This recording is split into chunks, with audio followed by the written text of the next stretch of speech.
नमस्कार दोस्तों, मैं हूं विनेश यादव। दोस्तों, जिस तरीके से एनडीए में सरकार बनने के बाद उथल पुथल शुरू है, उसको देख करके लगता है कि एनडीए सरकार ज़्यादा दिन की सरकार नहीं है। वही दौर होगा जिस तरीके से अटल बिहारी वाजपेयी ने 13 दिन के लिए प्रधानमंत्री की शपथ ली थी। दोस्तों, 9 जून को सरकार की शपथ ग्रहण समारोह हुई। 10 तारीख से ही जैसे ही मंत्रियों का मंत्रालय बटा, उसी तरीके से उसी दिन से तंज पूरा कसना चालू हो गया है। नीतीश को मंत्री पद के नाम पे मिला झुंझुना, नायडू जी को मंत्री पद के लिए मिला झुंझुना, और जितने भी महत्वपूर्ण पद थे वो बीजेपी अपने पास रखी। जैसे गृह मंत्रालय अपने पास बीजेपी रखी, रक्षा मंत्रालय अपने पास बीजेपी रखी, वित्त मंत्रालय अपने पास बीजेपी रखी, रेलवे अपने पास रखी। तो इन सब शिक्षा, स्वास्थ्य, ये सब तो अपने पास रखी बीजेपी। फिर इन लोगों को क्या दिया? भाई, यही तो मेन पद होते हैं, इसी के लिए कोई सरकार किसी पे अपना समर्थन देती है। लेकिन अगर बीजेपी समर्थन लेने के बावजूद लोगों को ये दे रही है, तो बीजेपी से लोगों का विश्वास उठ रहा है।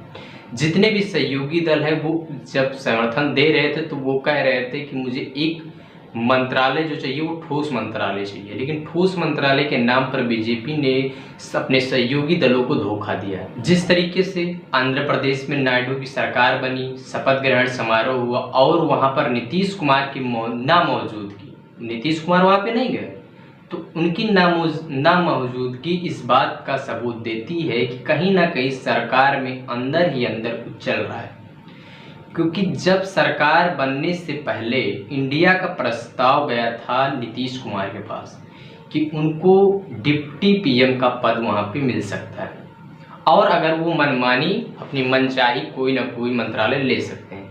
लेकिन नीतीश ने इंडिया गठबंधन के प्रस्ताव को अस्वीकार कर दिया, स्वीकार नहीं किया, और वो मोदी जी के पक्ष में चले गए, यानी एनडीए सरकार में चले गए। नायडू को भी कहा गया था कि इंडिया सरकार की जो स्कीम थी उसमें ये था कि 1 पीएम 2 डिप्टी पीएम, लेकिन दोनों को डिप्टी पीएम बनाने का प्रस्ताव दिया गया, लेकिन दोनों ने अस्वीकार कर दिया और एनडीए की सरकार में चले गए और वहाँ पे अपना समर्थन दे दिया।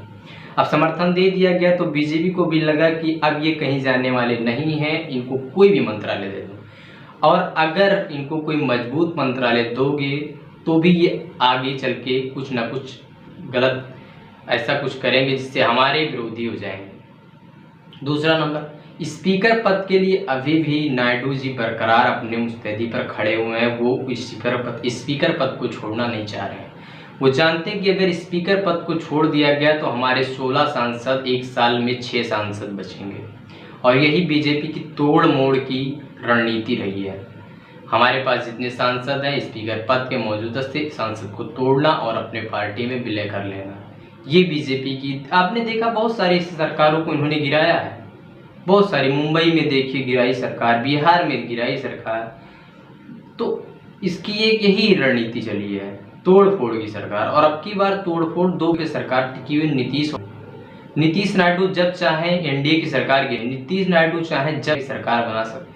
नीतीश नायडू कोई अहम फैसला लेना चाहिए, वो स्पीकर पद छोड़ दिए तो ये सरकार के लिए बहुत बड़ी चुनौती होगी कि वो अगले 1 साल में उनके 12 और उनके 16 सांसद मत समझिएगा। ये बीजेपी की रणनीति रही आज तक की। बहरहाल नीतीश और नायडू अपने मन से स्पीकर पद अगर छोड़ दिए तो बहुत बुरा इन दोनों